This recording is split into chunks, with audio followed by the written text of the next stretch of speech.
જો તમે રોજ તુલસીને પાણી આપો તો આ કામ ક્યારેય ન કરો, નહીં તો ફાયદો થવાને બદલે મોટું નુકસાન થઈ શકે છે। નમસ્કાર મિત્રો, આપ સૌનું હાર્દિક સ્વાગત છે।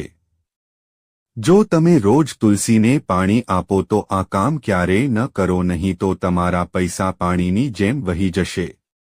પ્રિય મિત્રો, હિન્દુ ધર્મમાં તુલસીનું વિશેષ મહત્વ માનવામાં આવે છે। તુલસીને અન્ય છોડમાં શુભ અને શુભ માનવામાં આવે છે, તેથી મોટા ભાગના લોકો રોજ સવારે તેમાં પાણી આપે છે। ધાર્મિક માન્યતા છે કે દરરોજ સવારે સ્નાન કર્યા બાદ તુલસીને જળ ચઢાવવાથી જીવનની તમામ સમસ્યાઓ દૂર થઈ જાય છે, તે થાય છે અને જીવનમાં શુભ પરિણામ પ્રાપ્ત થાય છે। આ સિવાય તુલસીના છોડને દેવી લક્ષ્મી અને ભગવાન વિષ્ણુનું પણ પ્રતીક માનવામાં આવે છે। તુલસી અતિ પ્રિય છે। એવું માનવામાં આવે છે કે ભગવાન શ્રી હરિ વિષ્ણુ જ્યાં સુધી વિષ્ણુની પ્રિય તુલસીનો તેમાં સમાવેશ કરવામાં ન આવે ત્યાં સુધી તે ભોજન ગ્રહણ કરતા નથી। આવામાં તમારે તમારા ઘરમાં તુલસીનો છોડ જરૂર લગાવવો જોઈએ અને તેની સંપૂર્ણ ભક્તિ અને વિધિવિધાનથી પૂજા કરવી જોઈએ। આ કરવાથી તમે દેવી લક્ષ્મી અને ભગવાન શ્રી હરિ વિષ્ણુની સાથે વ્યક્તિને દેવી તુલસી પાસેથી અપાર આશીર્વાદ મળે છે, જેથી તમે જીવનમાં સારા પરિણામો જોઈ શકો, તમે મળો છો અને તમને દરેક કાર્યમાં સફળતા મળે છે। આ સિવાય શાસ્ત્રોમાં આવા કેટલાક નિયમોનું વર્ણન કરવામાં આવ્યું છે। જો તમે તુલસીના છોડને રોજ પાણી આપો છો તો તમારે કેટલાક ખાસ નિયમોનું પાલન કરવું જોઈએ। જો તમે આ નિયમોનું પાલન કરો અને માતા તુલસીની પૂજા કરો, જો તમે પૂજા કરો છો તો તમારા જીવનમાં સકારાત્મક ઉર્જાનો વાસ રહે છે, જેના કારણે તમને જીવનમાં શુભ પરિણામ જોવા મળે છે અને તમને તમારામાં સફળતા મળે છે, અટકેલા કામને વેગ મળે। જો તમે આ નિયમોનું પાલન નહીં કરો તો જીવનમાં શુભ પરિણામને બદલે અશુભ પરિણામ જોવા મળશે। તમને મળીએ તેની સાથે ભગવાન શ્રી હરિ વિષ્ણુજી અને માતા લક્ષ્મી સાથે અન્ય દેવી દેવતાઓ પણ તમારાથી નારાજ થાય છે। વધુમાં તમારા ઘરમાં નકારાત્મક ઉર્જા કબજે કરે છે, જેના કારણે ઘરમાં અશાંતિનું વાતાવરણ રહે છે અને ઘરની સુખ સમૃદ્ધિમાં અવરોધો સર્જે છે। આવી સ્થિતિમાં આ વિડિયો આના દ્વારા હું તમને બધાને જણાવીશ કે તુલસીને જળ ચડાવતી વખતે શું ન કરવું જોઈએ અને તુલસીના છોડને કઈ દિશામાં લગાવવાથી શુભ ફળ મળે છે તે થાય છે, તેમજ તુલસી પાસે શું ન રાખવું જોઈએ। તમને આ વિડિયોમાં સંપૂર્ણ માહિતી મળશે, પરંતુ તે પહેલા તમે પણ ઈચ્છતા હોય માતા લક્ષ્મીના આશીર્વાદ તમારા ઉપર પણ બન્યા રહે તો વિડિયોને એક લાઇક કરીને કમેન્ટ બોક્સમાં જય લક્ષ્મી માતા અવશ્ય લખજો અને હા, અમારી ચેનલ શ્રેષ્ઠ વાતો પર નવા હોય તો ચેનલને સબસ્ક્રાઇબ કરવાનું ભૂલશો નહીં। તો હવે વિડિયોની શરૂઆત કરીએ જરા પણ મોડું કર્યા વિના। તો ચાલો જાણીએ મિત્રો તુલસીને જળ અર્પણ કરવાના નિયમો વિશે। નંબર 1, રવિવારે તુલસીમાં જળ। હા મિત્રો, તુલસી માતાને સ્નાન વગેરે કર્યા પછી પાણી અર્પણ કરવું ખૂબ જ શુભ માનવામાં આવે છે, પરંતુ શું તમે જાણો છો કે રવિવારે તુલસીને જળ ચઢાવવાથી નુકસાન થઈ શકે છે? શકે છે। હિન્દુ ધર્મશાસ્ત્રો અનુસાર તુલસી માતા રવિવારે આરામ કરે છે। આવી સ્થિતિમાં રવિવારે તુલસીને જળ અર્પિત કરવાથી આશીર્વાદ મળે છે, પ્રાપ્ત થતું નથી, પરંતુ તેનાથી વિપરીત નકારાત્મક ઉર્જા ઘરમાં પ્રવેશ કરી શકે છે। તેમજ માતા તુલસી અને ભગવાન શ્રી હરિ વિષ્ણુજી તમારાથી નારાજ થઈ શકે છે, જેના કારણે તમને જીવનમાં અશુભ પરિણામ જોવા મળી શકે છે। આ સિવાય કહેવાય છે કે રવિવાર ભગવાન સૂર્યદેવનો દિવસ છે અને તુલસી માતા વિષ્ણુને સમર્પિત છે, તેથી આ દિવસે તેને જળ અર્પણ કરવાથી સૂર્ય અને ભગવાન વિષ્ણુના આશીર્વાદમાં અવરોધ આવી શકે છે। ઉપરાંત જો તમે ધ્યાન આપો તો ઘણા મંદિરોમાં રવિવારે તુલસીની પૂજા કરવામાં આવતી નથી। આવી સ્થિતિમાં આ દિવસે તુલસી માતાને જળ ચઢાવો અને ન તો તેમના પાંદડા તોડી નાખો. આવી સ્થિતિમાં જો તમારે રવિવારે પૂજા કરવી હોય તો તેને હાથ જોડીને નમસ્કાર કરો અને માનસિક રીતે તેમની પૂજા કરો. તે થોડી સાવધાની તમારા જીવનમાં સુખ અને સમૃદ્ધિ જાળવી શકે છે, જેના કારણે તમને જીવનમાં સુખ, સંપત્તિ અને સમૃદ્ધિ મળશે. નંબર 2. સાંજે તુલસી. પ્રિય મિત્રો, તુલસીના છોડના પાન તોડવા માટે પણ આ સારો સમય છે. ઘણા લોકો આ ભૂલ કરે છે કે જ્યારે તેઓ ઈચ્છે છે તુલસીના પાન તોડી લો, પરંતુ આ કામ કરનારા લોકોને જાણ કરો. વાસ્તુ અને શાસ્ત્રો અનુસાર સૂર્યાસ્ત પછી તુલસીના પાન તોડવા પ્રતિબંધિત છે. એવું માનવામાં આવે છે કે તુલસી માતા સાંજે આરામ કરે છે અને આ સમયે તેમને દુઃખ આપવું તમારા માટે અશુભ સાબિત થઈ શકે છે.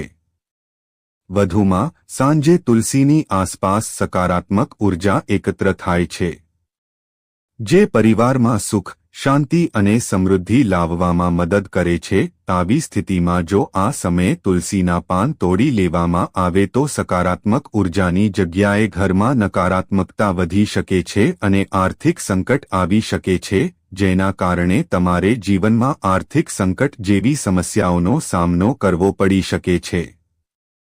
તેથી જો તુલસીનો ઉપયોગ કોઈ વિશેષ પૂજા કે પ્રસાદ માટે કરવામાં આવે છે, જો તમારે પાંદડા જોઈતા હોય તો તેને પહેલાથી તોડી લો અને તેને તાજા પાણીમાં નાખીને સુરક્ષિત રાખો. નંબર 3. લોખંડના વાસણોનો ઉપયોગ. હા મિત્રો, ધાર્મિક ગ્રંથો અનુસાર તુલસી માતાને જળ ચઢાવતી વખતે તાંબા, પિત્તળ અથવા માટીના વાસણોનો ઉપયોગ કરવો ખૂબ જ શુભ માનવામાં આવે છે. પરંતુ કેટલાક લોકો અજ્ઞાનતાના કારણે લોખંડ કે સ્ટીલના વાસણમાંથી તુલસીને જળ ચઢાવે છે, જે વાસ્તુ પ્રમાણે ઘણું ખોટું છે. કારણ કે આયર્ન મેટલ નકારાત્મક ઉર્જા આકર્ષે છે અને તુલસી માતાની સકારાત્મક ઉર્જાને વિક્ષેપિત કરી શકે છે. આ સિવાય એવું પણ કહેવાય છે કે લોખંડ તુલસીના છોડને પાણી આપતા સમયે વાસણનો ઉપયોગ કરવાથી ઘરમાં આર્થિક નુકસાન થઈ શકે છે અને પરિવારના સભ્યોને માનસિક તણાવનો સામનો કરવો પડી શકે છે.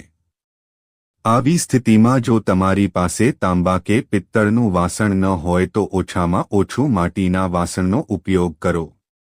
કારણ કે માટી કુદરતી છે અને માટીના વાસણમાંથી તુલસી માતાને જળ અર્પણ કરવાથી જીવનમાં શુભ ફળ મળે છે અને ઘરમાં સકારાત્મક ઉર્જાનો વાસ રહે છે. નંબર 4. તુલસીમાં દૂધ કે ગંદુ પાણી. ઘણા લોકો એવું વિચારે છે કે તુલસી માતાને દૂધ ચઢાવવાથી વધુ પુણ્ય મળે છે, પરંતુ આ બિલકુલ ખોટું છે, કારણ કે તુલસી એક પવિત્ર અને સંવેદનશીલ છોડ છે, જે સ્વચ્છ પાણીમાં જ સ્વીકાર્ય છે. આવી સ્થિતિમાં તુલસીમાં દૂધ અથવા અન્ય કોઈ પ્રવાહી ઉમેરવું જોઈએ નુકસાન પહોંચાડી શકે છે.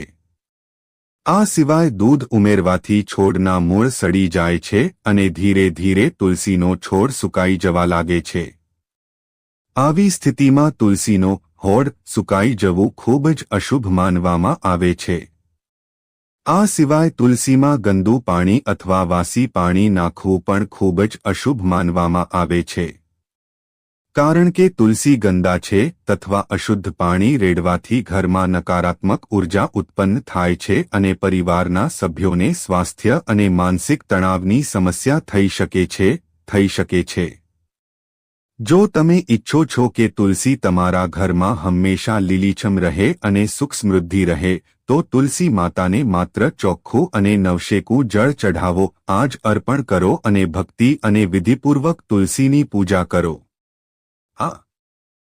નંબર 5. કેળાનો છોડ. મિત્રો, જો ઘરમાં તુલસી અને કેળાના છોડ લગાવવામાં આવે તો ઘરમાં આશીર્વાદ આવે છે અને પૈસા સંબંધિત બધી સમસ્યાઓ દૂર થઈ જાય છે.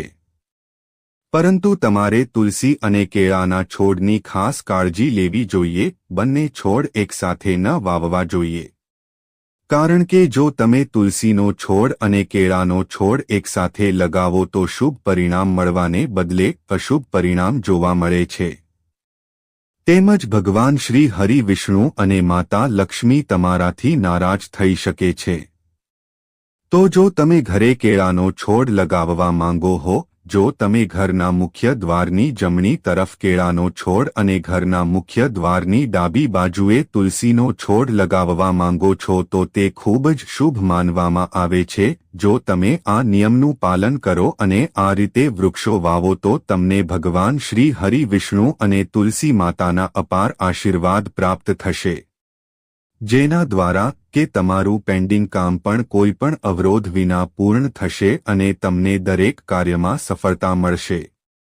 નંબર 6. તુલસીના છોડની દિશા. પ્રિય મિત્રો, એવું માનવામાં આવે છે કે ઘરની દક્ષિણ દિશા પૂર્વજોની દિશા છે. આ કારણથી તુલસીનો છોડ ક્યારેય ન હોઈ શકે, તેને દક્ષિણ દિશામાં સ્થાપિત ન કરવું જોઈએ.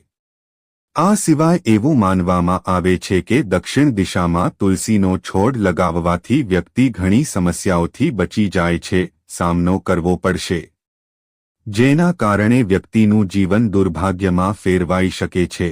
આવી સ્થિતિમાં તુલસીનો છોડ હંમેશા ઉત્તર અથવા ઉત્તર પૂર્વ દિશામાં લગાવવો જોઈએ. જરૂર છે આ દિશામાં તુલસીનો છોડ લગાવવાથી ઘરમાંથી નકારાત્મક ઉર્જા દૂર થાય છે અને ઘરમાં સકારાત્મક ઉર્જાનો સંચાર થાય છે, જેથી ઘરમાં સુખ, શાંતિ અને સમૃદ્ધિ રહે છે. આ સિવાય વાસ્તુ અનુસાર ઉત્તર દિશા એ પાણીની દિશા છે, જે ખૂબ જ શુભ માનવામાં આવે છે અને જીવનમાં સકારાત્મક ઉર્જાનો સંચાર થાય છે. નંબર 7. છત પર તુલસી ન લગાવો. હા મિત્રો, ભૂલથી પણ તુલસીનો ઉપયોગ કરો.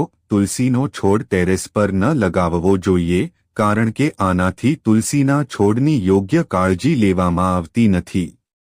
આ સિવાય વાસ્તુ અનુસાર તુલસીનો છોડ ઘરની છત પર ક્યારેય નહીં રાખવું જોઈએ. એવું માનવામાં આવે છે કે આ પવિત્ર તુલસીના છોડને ટેરેસ પર રાખવાથી ઘરમાંથી સકારાત્મક ઉર્જા દૂર થાય છે, જેવો દેખાય છે. ખાસ કરીને જે લોકોની કુંડળીમાં બુધની સ્થિતિ નબળી છે, તેમણે ભૂલથી પણ તુલસીનો છોડ ધાબા પર ન લગાવવો જોઈએ. તેમજ વાસ્તુ અનુસાર ટેરેસ પર રાખવામાં આવેલ તુલસીનો છોડ હંમેશા વાસ્તુ દોષનું કારણ બને છે, જેના કારણે તમારી આર્થિક સ્થિતિ નબળી પડી શકે છે અને તમે આર્થિક સંકટ જેવી સમસ્યાઓનો સામનો કરવો પડે છે. નંબર 8. કાંટાવાળા છોડ. મિત્રો, તુલસીના પવિત્ર છોડની પાસે કાંટાવાળા છોડ રાખવા એ બિલકુલ યોગ્ય નથી ગણાતું, કારણ કે વાસ્તુશાસ્ત્ર અનુસાર કાંટાવાળા છોડ ઘરમાં નકારાત્મક ઉર્જા લાવે છે, જ્યારે તુલસી માતા પવિત્રતા અને સકારાત્મકતાનું પ્રતીક છે. વધુમાં, જો ગુલાબ, કેક્ટસ અથવા બાવળ જેવા કાંટાવાળા છોડ તુલસીની નજીક મૂકવામાં આવે તો જો તમે ત્યાં જાઓ છો તો તે તુલસીની અસરને નબળી બનાવી શકે છે. સાથે જ આ છોડના કાંટા નકારાત્મક ઉર્જા ઉત્પન્ન કરી શકે છે, જેના કારણે પરિવારના સભ્યો વચ્ચે બોલાચાલી થઈ હતી, મતભેદ વધી શકે છે અને ઘરમાં મતભેદનું વાતાવરણ ઊભું થઈ શકે છે. આ સિવાય તુલસી માતાને કોમળતા અને પવિત્રતા પસંદ છે, તેથી તેઓ પાસે છે. વ્યક્તિએ હંમેશા હરિયાળી અને સુગંધિત છોડ જેવા કે મની પ્લાન્ટ અથવા તુલસીની અન્ય પ્રજાતિઓ રોપવી જોઈએ. જો તમારે તુલસી માતાના આશીર્વાદ મેળવવા હોય તો તમારે આનું ખાસ ધ્યાન રાખવું જોઈએ. નંબર 9. ફૂટવેર. હા મિત્રો, હિન્દુ ધર્મમાં તુલસી માતા, તેને દેવી લક્ષ્મીનું સ્વરૂપ માનવામાં આવે છે અને તેની પાસે કોઈપણ પ્રકારની અશુદ્ધ વસ્તુ રાખવાની મનાઈ છે. આવી સ્થિતિમાં ચંપલ અને ચપ્પલ ભૂલી જાઓ, તુલસી પાસે પણ ન રાખવું જોઈએ, કારણ કે તુલસી માતાની પાસે ચંપલ અને ચપ્પલ રાખવાથી ન માત્ર તેમનું અપમાન થાય છે પરંતુ નકારાત્મક અસર પણ થાય છે, એનર્જી પણ વધારે છે. તદુપરાંત જૂતા અને ચપ્પલ હંમેશા ગંદકી અને ધૂળથી ભરેલા હોય છે અને તેને પવિત્ર સ્થાનની નજીક રાખવું શુભ માનવામાં આવતું નથી. જો તમારા ઘરમાં તુલસીનો છોડ છે તો ધ્યાન રાખો કે તેની આસપાસ કોઈ ચંપલ કે ચપ્પલ ન પડે. નહીંતર જીવનમાં સારા પરિણામો મેળવવાને બદલે તમે અશુભ પરિણામો જોશો અને તમારી આર્થિક સ્થિતિ પણ નબળી પડી શકે છે. આવી સ્થિતિમાં જો તમે તુલસી માતાના આશીર્વાદ મેળવવા માંગતા હોવ તો હંમેશા તેમની આસપાસ સ્વચ્છતા જાળવો અને ત્યાં ફક્ત પૂજા સામગ્રી અને પવિત્ર વસ્તુઓ રાખો. આમ કરવાથી તમને ભગવાન શ્રી હરિ વિષ્ણુની વિશેષ કૃપા પ્રાપ્ત થશે. નંબર 10 જળ અર્પણ. હા મિત્રો, તુલસી માતાને જળ ચઢાવ્યા પછી ઘણા લોકો ભૂલથી તેઓ ખોટી દિશામાં ઝૂકે છે, જેના કારણે તેમની પૂજા વ્યર્થ જાય છે. ત્યારે લોકો કહે છે કે અમે પૂજા કરીએ છીએ પણ અમારી ઈચ્છા પૂરી થતી નથી, એવું થાય છે કે સુખ મળતું નથી. આવી સ્થિતિમાં શાસ્ત્રો અનુસાર તુલસી માતાને જળ અર્પણ કર્યા પછી ઉત્તર અથવા પૂર્વ તરફ મુખ કરીને તુલસી માતાને પ્રણામ કરવા જોઈએ. જરૂર છે દક્ષિણ દિશામાં પ્રણામ કરવું અશુભ માનવામાં આવે છે અને તેનાથી ઘરમાં નકારાત્મક પ્રભાવ પડી શકે છે, જે તમારા જીવનને પણ અસર કરી શકે છે. આ સિવાય એવું માનવામાં આવે છે કે ઉત્તર દિશા ભગવાન વિષ્ણુની દિશા છે, જે સ્વયં લક્ષ્મીપતિ છે, તેથી તુલસી માતાનો સંબંધ પણ ભગવાન વિષ્ણુ સાથે છે. શ્રીહરિ વિષ્ણુમાંથી છે, તેથી તેમને જળ અર્પણ કર્યા પછી ઉત્તર દિશા તરફ પ્રણામ કરવું સૌથી વધુ શુભ છે. જો તમે આ ધ્યાનમાં રાખશો, તમારી પૂજા સફળ થશે અને તમને તુલસી માતાના સંપૂર્ણ આશીર્વાદ મળશે. નંબર 11 બાથરૂમ અથવા ગટર પાણી. મિત્રો, તુલસી માતાને પવિત્રતાનું પ્રતીક માનવામાં આવે છે, તેથી તેની આસપાસ ગંદુ પાણી અથવા ગટર વહેવી ખૂબ જ અશુભ છે. આવામાં જો તુલસી પાસે બાથરૂમ અથવા ગટરનું પાણી પડે તો તેની પવિત્ર અસર ઓછી થઈ શકે છે. આવી સ્થિતિમાં તુલસીને હંમેશા સ્વચ્છ પાણી જ અર્પણ કરવું જોઈએ અને જો તમારા ઘરમાં તુલસીના છોડની પાસે ગંદુ પાણી એકઠું થાય છે અથવા કોઈ ગટર છે તો તેનો ઉકેલ લાવો. જો તમે આવું નહીં કરો તો તેનાથી તમારા ઘરને નુકસાન થશે, નકારાત્મક ઉર્જા વધી શકે છે અને ઘરમાં પારિવારિક સમસ્યાઓ ઊભી થઈ શકે છે. તેથી તુલસીનો છોડ હંમેશા એવી જગ્યાએ લગાવો જ્યાં શુદ્ધતા જાળવવી જોઈએ અને આસપાસ કોઈપણ પ્રકારની ગંદકી ન હોવી જોઈએ. આમ કરવાથી તુલસી માતા પ્રાર્થનામાં રહેશે અને તમને તેમના અપાર આશીર્વાદ પ્રાપ્ત થશે. તો મિત્રો, રોજ તુલસીનું પાણી આપતી વખતે આ એવી વસ્તુઓ હતી જે ન કરવી જોઈએ. આ તમામ માહિતી જનહિતને ધ્યાનમાં રાખીને આપવામાં આવી રહી છે. તમારી આસ્થા અને જ્યોતિષ અને ધર્મના ઉપાયો અને સલાહ અજમાવો. વિડિયો હેતુ ફક્ત તમને વધુ સારી સલાહ આપવાનો છે. અમે આ સંબંધમાં કોઈપણ પ્રકારના દાવા કરતા નથી. મિત્રો, જો તમને વિડિયો પસંદ આવ્યો હોય તો લાઇક કરજો, શેર કરજો અને નવા હોય તો અમારી ચેનલ શ્રેષ્ઠ વાતોને સબસ્ક્રાઇબ કરી દેજો. આભાર. જય શ્રી કૃષ્ણ.